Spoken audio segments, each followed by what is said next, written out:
तो प्यारे भैया बहन, अब हम आगे बढ़ते हैं। आपने देखा सामान्य कोशिका में माइटोकॉन्ड्रिया, गाल्जी काय, सेंट्रोसोम, केंद्रक इत्यादि सभी कोशिकांग पाए जाते हैं। अतः इन कोशिकाओं को यूकेरियाटिक कोशिका कहते हैं। ठीक है, याद रहेगा। एक प्रश्न बनता है कि यूकेरियाटिक कोशिका किसे कहते हैं, तो ये इसका उत्तर रहेगा।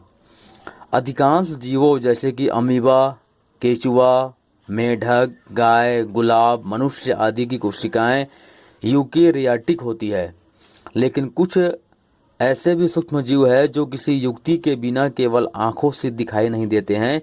इन सूक्ष्म जीवों में सुस्पष्ट केंद्रक नहीं पाया जाता। इनके केंद्रक के चारों ओर केंद्रक झिल्ली न होने के कारण आनुवंशिक पदार्थ डीएनए, डीऑक्सी राइबोन्यूक्लिक अम्ल कोशिका में बिखरे रहते हैं। केंद्रिका भी अनुपस्थित रहती है। इन कोशिकाओं में कई महत्वपूर्ण कोशिकांग जैसे कि माइटोकॉन्ड्रिया, गाल्जी काय, सेंट्रोसोम, अंतःप्रद्रव्य जालिका भी नहीं पाए जाते। इन्हें प्रोकैरियोटिक कोशिका कहते हैं, जैसे जीवाणु, बैक्टीरिया, नीलहरित शैवाल, साइनोजीवाणु आदि। प्रोकैरियोटिक और यूकेरियोटिक कोशिका की तुलना कर अपनी कॉपी में लिखे। अब इसके बाद ये देखिए, ये प्रोकैरियोटिक कोशिका का चित्र बनाया गया है, पुस्तक में दिया है। फ्लैजेलम कोशिका भित्ति है, ये कोशिका झिल्ली है, ये कोशिका भित्ति है, ये कोशिका झिल्ली है, और ये डीएनए है। इसका फुल फॉर्म दिया गया है डीऑक्सी राइबोन्यूक्लिक अम्ल। ये डीएनए का फुल फॉर्म होता है। ठीक है, ये इसका चित्र है, इसको कॉपी में आप लोग बना सकते हैं। अब आता है हमने सीखा। हमने सीखा पढ़ने से हमारा बहुत सारा प्रश्न उत्तर बन जाता है। ठीक है, तो इसको आप लोग पढ़ लेंगे, आपको पुस्तक में दिया है हमने सीखा। अब आता है बहुविकल्पित प्रश्न, सही उत्तर चुनकर लिखिए। पहला, पादप कोशिका की भित्ति बनी होती है सेलुलोज की। क्या आएगा? सेलुलोज। ठीक है। कोशिका के ऊर्जा केंद्र हैं माइटोकॉन्ड्रिया, ऊर्जा गृह बोलते हैं। ठीक है। कोशिका में प्रोटीन का निर्माण करते हैं राइबोसोम। कोशिका में प्रोटीन का निर्माण राइबोसोम करते हैं। प्रोकैरियोटिक कोशिका का एग्जाम्पल है नीलहरित शैवाल। क्या आएगा? नीलहरित शैवाल। केंद्रक झिल्ली नहीं पाई जाती बैक्टीरिया की कोशिकाओं में। केंद्रक झिल्ली नहीं पाई जाती बैक्टीरिया की कोशिकाओं में। ठीक है। अब आता है रिक्त स्थानों की पूर्ति कीजिए। कोशिका का नियंत्रण कक्ष केंद्रक है। कोशिका की खोज रॉबर्ट हुक ने की थी। खाली स्थान सिकुड़कर गुणसूत्र बनाते हैं क्रोमेटिन। प्रोकैरियोटिक कोशिका में डीएनए कोशिका द्रव्य में बिखरे होते हैं। पौधों में हरे रंग क्लोरोफिल हरित लवक के कारण पाया जाता है। अब आता है उचित संबंध। सेंट्रोसोम, इसमें आएगा कोशिका विभाजन में सहायक। ठीक है। जीव द्रव्य, इसमें आएगा जीवन का भौतिक आधार। अंतःप्रद्रव्य जालिका, इसमें आएगा कोशिका के भीतर पदार्थों का परिवहन। अर्धपारगम्य झिल्ली, इसमें आएगा प्लाज्मा झिल्ली। गुणसूत्र, आनुवांशिक गुणों के वाहक। यह है आपका सही जोड़ी। इसको आप सही जोड़ी बनाइए और इसको समझिए, इसको कॉपी में लिखिए और बहुत सारा प्रश्न उत्तर आपको पुस्तक से मिल जाएगा, और जो नहीं बनेगा हम आपको बताएंगे। ठीक है।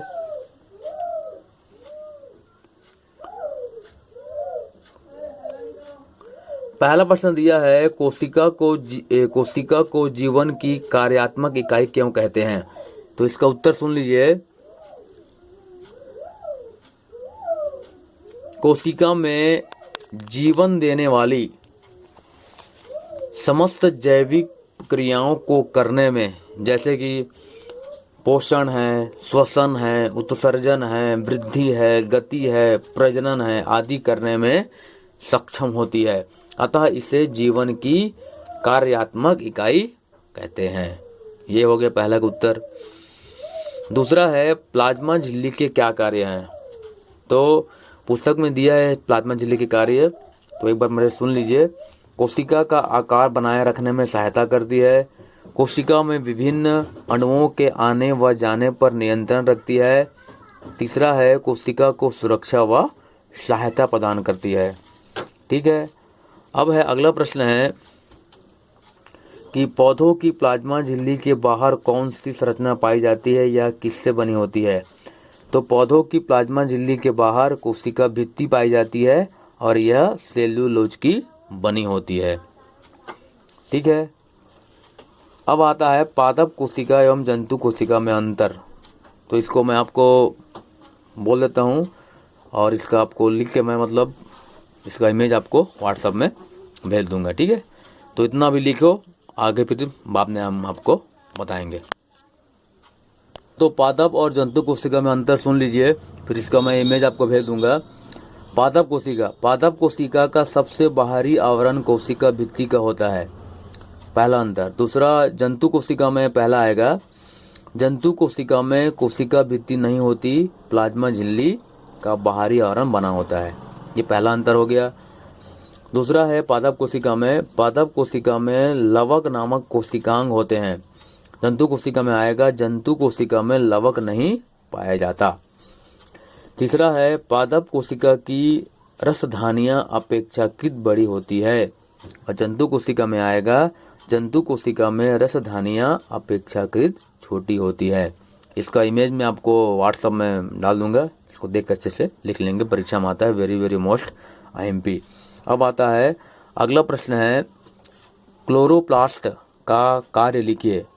क्लोरोप्लास्ट हरे रंग का वर्णक है, ये प्रकाश संश्लेषण की क्रिया में सहायता करते हैं जिससे पौधे अपना भोजन बनाते हैं। ठीक है, पुस्तक में दिया भी है, मैं वीडियो में पढ़ाया भी हूँ मैं, इसको अब लिखेंगे।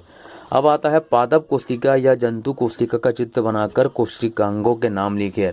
तो पुस्तक में दिया है, मैंने पढ़ाते हुए बनाने के लिए कहा था।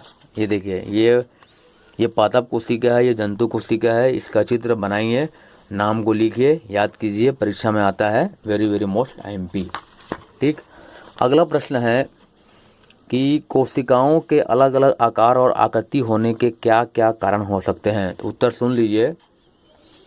ठीक है, कोशिकाओं के अलग अलग आकार और आकृति होने के निम्नलिखित कारण हो सकते हैं। पहला, कोशिका की भिन्न भिन्न विशिष्ट स्थानों पर उपस्थिति। दूसरा है कोशिका के कार्यों में विभिन्नता या विशिष्टता। तीसरा है कोशिका के रचनात्मक पदार्थों में भिन्नता। और चौथा है कोशिकाओं के आपसी सामंजस्य में भिन्नता। पांचवा है जीव शरीर में कोशिकाओं की आवश्यकताओं में भिन्नता। ठीक है, एक बार और सुन लीजिए उत्तर को। इसके उत्तर हैं, पहला है कोशिका की भिन्न भिन्न विशिष्ट स्थानों में उपस्थिति। दूसरा आएगा कोशिका के कार्यों में विभिन्नता या विशिष्टता। तीसरा आएगा कोशिका के रचनात्मक पदार्थों में भिन्नता। और चौथा है कोशिकाओं के आपसी सामंजस्य में भिन्नता। पांचवा है जीव शरीर में कोशिकाओं की आवश्यकताओं में भिन्नता। ठीक है, इसी प्रकार कई बार आता है कि माइटोकॉन्ड्रिया, सेंट्रोसोम, राइबोसोम आदि पर गाल्जी का आदि पर टिप्पणी लिखो। तो इसको आपको बुक में दिया है, मैं पढ़ाया हूँ, इसको आपको याद करना है अलग से और लिखना है।